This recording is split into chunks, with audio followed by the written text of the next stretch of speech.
Hi, and welcome to the European Institute of Women's Health podcast series.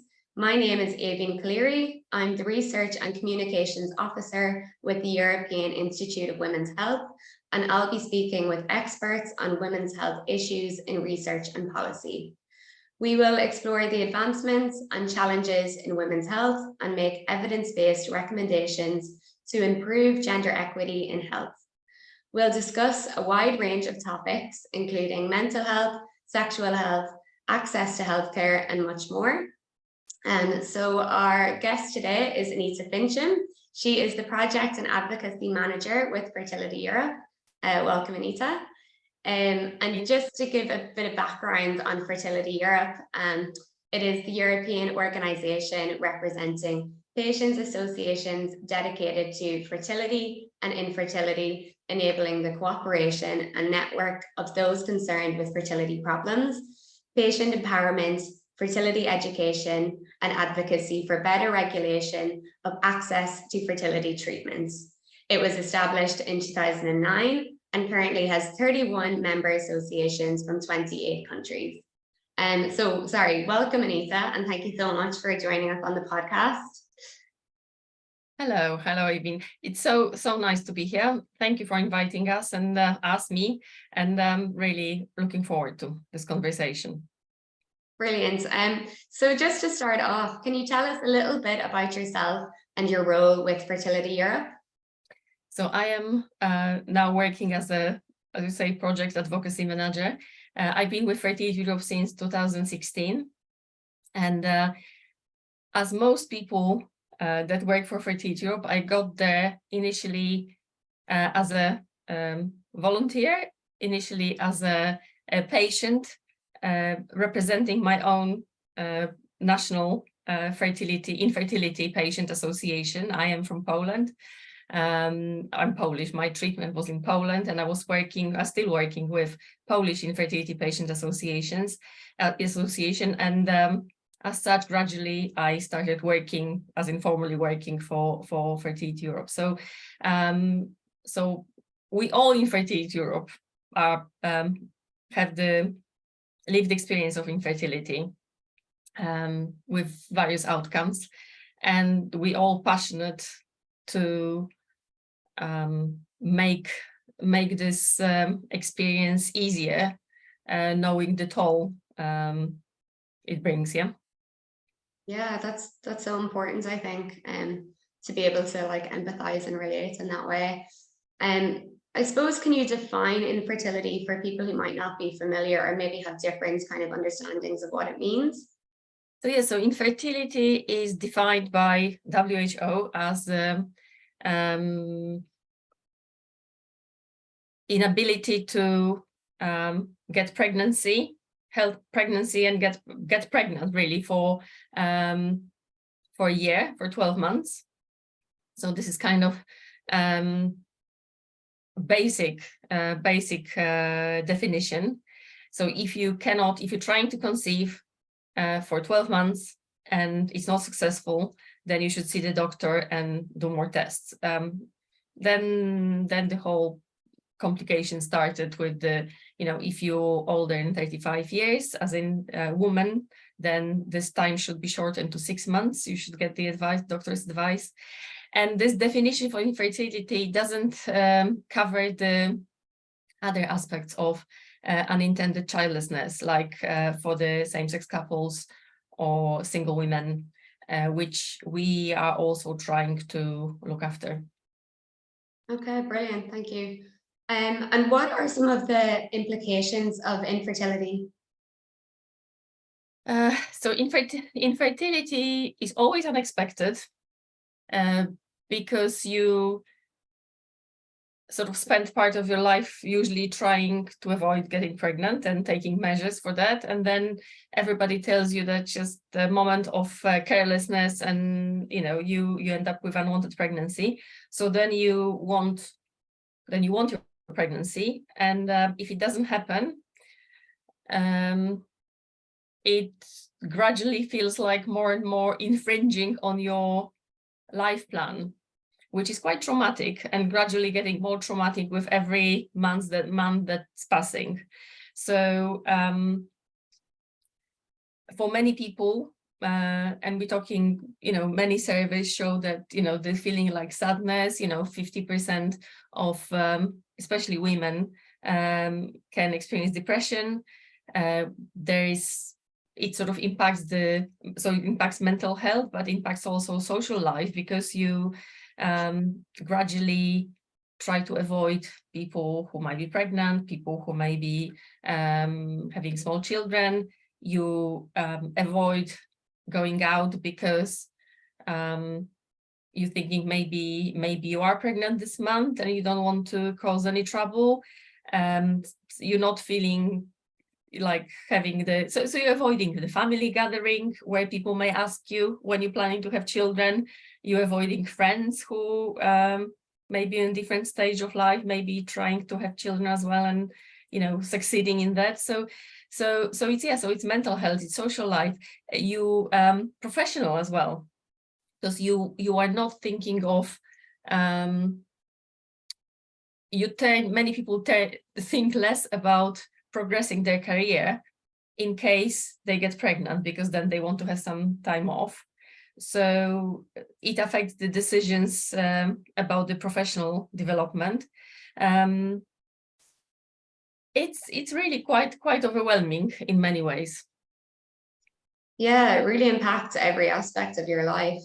And let's not forget the relationship. If you are in a couple relationship trying together, that often impacts that as well. If people want to have different feelings about it, want to deal with infertility at different speeds, or are not feeling supported enough, or feeling judged, it's really difficult. And for someone who is seeking fertility treatments, what are the options that are available? In a perfect world, in a perfect country, a couple who experience infertility should be able to go to the doctor and get some tests done, tell the story they're trying to conceive for 12 months, and if that's the case, be sent for some further tests and possible fertility treatments. First, less advanced, like less invasive, like monitoring of the cycle, checking the hormones, doing the sperm test. Let's not forget the men in here. Then possibly going to insemination, which is the doctor-controlled way of providing, injecting sperm into the into uterus, and gradually, if this doesn't work, to in vitro fertilization, which is most advanced at the moment, and way of treating infertility, which has the best results as far as the evidence-based medicine goes.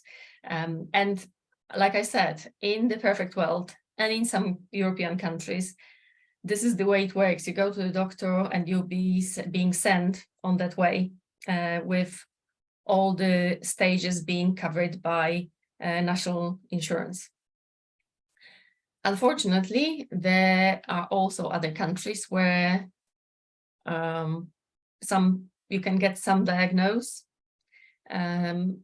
but then the treatment is not reimbursed, or is underfunded. So maybe it can be reimbursed, but you have to wait very long time, like a year, 2 years, sometimes more, which is just, can make a difference between having children, not having children, actually, because the age and waiting is not a friend of fertility, and the fertility drops with age. And also, you may find out that actually you don't qualify, because you may find that your country restricts access to treatment or to funding because you're single, or because you're in same-sex same-sex relationship, or it restricts it in a sense that it doesn't fund it. So so you're being, discriminated for the because of your material situation. So this is still situation in Europe as it is now. You can see more details about it in the European Atlas of Fertility Treatment Policies that we have published together with the European Parliamentary Forum for Sexual and Reproductive Rights in 2021, and we are getting ready to produce the new edition of it end of this year, showing in a sort of traffic light system what is the access to fertility treatment in each of the countries, with green being meaning good access, sort of white for most group of patients, and well funded, to the through yellow, orange, and red, and almost brown, like it is in Poland, unfortunately. Okay. Yeah, you mentioned a lot of the barriers there to accessing fertility treatments, and they're really shocking, like the levels of discrimination that couples face, or women themselves face, to having a child. Are there any examples, from the Atlas? Like, what are the countries that are good examples of access to fertility treatments? So when we define the perfect country in Europe for this exercise to sort of define what would be the treatment in the country that we think is most friendly, none of the European countries actually fulfill the criteria, but Belgium is quite close, with just a couple of issues that we have with it. UK is very green, has very good regulation, very inclusive regulations, but the biggest problem there is being the postcode lottery, and the fact that funding is just not even across the country. There is also Israel, sort of the furthest European country we consider it, which has also very good access.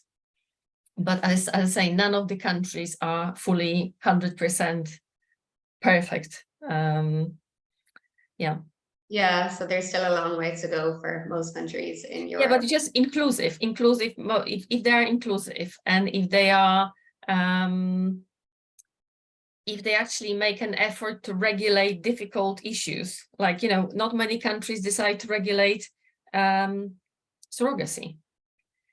I mean, does it stop surrogacy existing? No, but we close our eyes to the fact that people still go and take risk on, with their families, they risk with their children, take legal risks, because there is whole issue about whose baby it is, because of the other countries' regulations. Not to mention the fact that with the commercial surrogacy, the women can be exploited as well. So it's very complicated, and it's very unfair that the European countries don't make an effort to regulate, to listen to the patients, to see what needs to be regulated to make it safe, to make treatment safe. And this is the same about all the treatments, about the funding of the treatment, because if somebody goes abroad for treatment, the consequences of this treatment are still being brought to their country, and it may affect what their national system has to deal with, like early babies, premature babies, or issues associated with the donor treatment that's not regulated as it should be, or, as I say, with surrogacy. So not regulating properly is lazy of European countries, and it does have consequences that we keep trying to show. Fertility Europe recently brought out a white paper as well on fertility treatments, and I wonder, can you speak a little bit more on that and maybe some of its recommendations? Yes, this is the our recent effort to try to explain what the situation is with treatment in Europe at the moment, sort of based on our findings from the Atlas. Yeah, we decided to make like a more descriptive version of it and describe what the treatment looks like, what infertility looks like in Europe at the moment, and what it should look like. We proposed sort of 12 points that should be implemented to improve the access and the whole performance of fertility treatment and generally, dealing with infertility in Europe. So you're most welcome to see on our website. There is a long version. There is also a sort of one-pager version for the beginners, just to understand what the issues are. And I'm always happy to discuss it, and we're always happy to, if you have questions, if anybody has questions about those points, some of them are complicated and not always intuitive. We're happy to talk, we're happy to explain. We're always happy with a discussion about it. No, first we need education about fertility, because it's not fair at the moment that the people go into their adult life and have no idea about the how to look after their fertility. They don't know why they should look after their fertility, because fertility is something that you may not think you'll need it, but when you want to use it and it's not doing what you'd like it to do, it's really very tough experience. And there are ways to look after your fertility, and young people should know it. So it's education. So it's also educating about. It just reminded me that, like, in school, I think you're only taught about contraception. I don't think you're taught about fertility. So yeah, it is shocking for people when they realize, like, it affects, I think it's 1 in 6 people, because it's just not an issue that's talked about. Well, absolutely. The contraception is very important, but it's just part of the, and part of the same issue. Yeah, it's just about reproductive choices. So we should teach young people about how to make reproductive choices, or what to do to be able to maximize their chances to make the reproductive choices. Then this is, enable them to and support them with that. So look after their lifestyle, but also to know where, what are the signs when you should see the doctor, what are about the diseases, about the well, also contraception is also a way of looking after your fertility for the future. Yeah. And then when to see the doctor if the infertility strikes. It's all this. And that's if it's taught at all. I think in a lot of schools there is no discussion of that at all. No, there are only it's starting. There's a lot of work being done, and we are on board with it. We are on sort of international initiative for reproductive health education, with the group of fantastic, amazing health, reproductive health specialist educators, working on the ways of introducing the issues, sort of to help schools, to help the teachers, to help educators. But we also think that this should be systemic change. So Fertility Europe, with the help of ESHRE and their specialists, we've just launched last month. We launched the project, which is called FACTS. It's aimed at young people age 15 to 18. It's like a educational game you can play. You find a link also on our website, for kids to sort of go through some scenarios, and which ask them questions about fertility. And the data is being collected just by the country and the age. And we want to produce a report which will take to European and national policymakers to show that young people really don't know enough, and that this knowledge should become the part of school curriculum. So keep your fingers crossed, because that's our next big thing, collecting the data from the European countries on fertility education, because we do what we can, we work with the specialists, but as I say, this change should come from policy making point.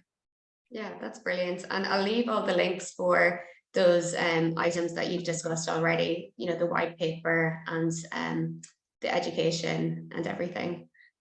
So yeah, is there anything else you want to discuss from the white paper before we move on? Or yes, I just realized that I was going on about fertility education as part of the white paper point. Education is most important to start with. Then we've got regulations that are inclusive, that allow everybody safe access and efficient access to fertility treatment if they need it, without discriminating. So there are other issues like thinking of all the people taking part in the fertility treatment, including the donors, like there's a lot of gamete, treatments that involve gamete donors, sperm donors, egg donors, embryo donors even. And many countries' regulations don't consider the right of the children being born from the treatment to know their genetic origins. And we know already from grown-ups who were donor conceived, that they need to know that, not that they want to know it, they feel like they need it because some missing bit of their knowledge about themselves, which affects their mental health. So we need to, so we also propose banning anonymity of donors there, to protect the children. There's obviously a lot about information for the patients, making sure that all the treatments are funded and the patients are not being the clients. Basically, they're being sold treatments, that the patients are being patients who are being offered the treatment. And there's also issue of the registers. We need to to get the good information. We need to know,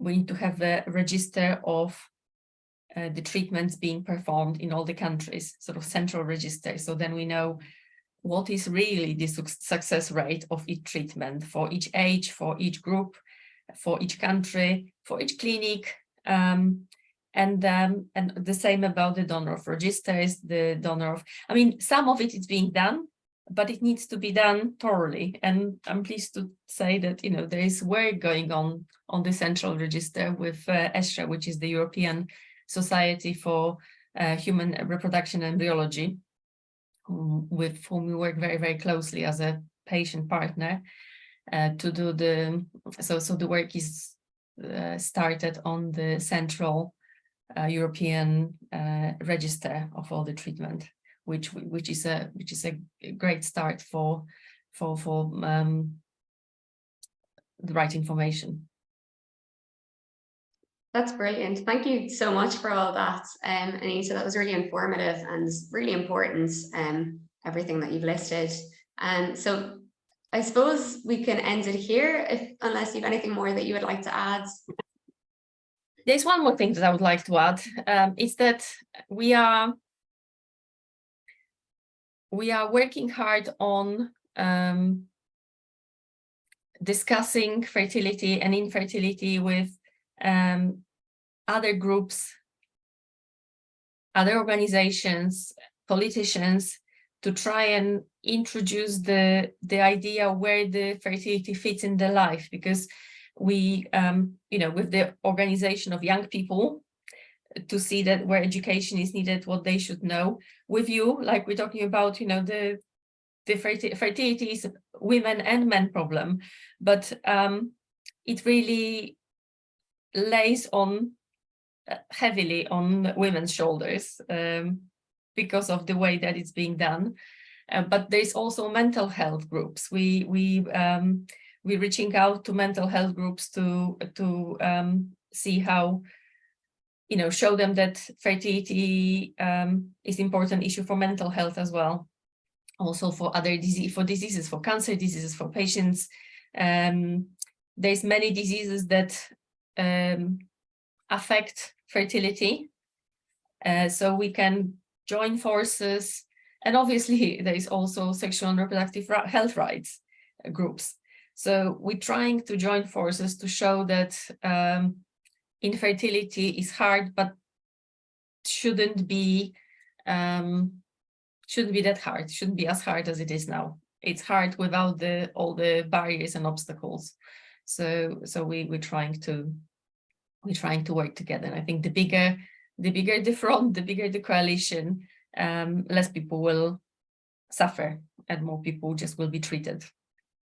Yeah, I think that's so important because fertility isn't something that you can look at in isolation. It, like, as you said, it impacts every aspect of your life, your personal life, your work life, and there's so many reasons for infertility. There's not just one specific cause. So I think, yeah, that sounds like a really important and really good initiative. So thank you so much for joining me on the podcast. And to follow the work of Fertility Europe, where can we find you? Thank you very much. Yes, we go to the best place to go to fertilityeurope.eu website. And then we find all the information of all our projects. You find the information, how to contact us, and please contact us and talk to us because we are always happy to.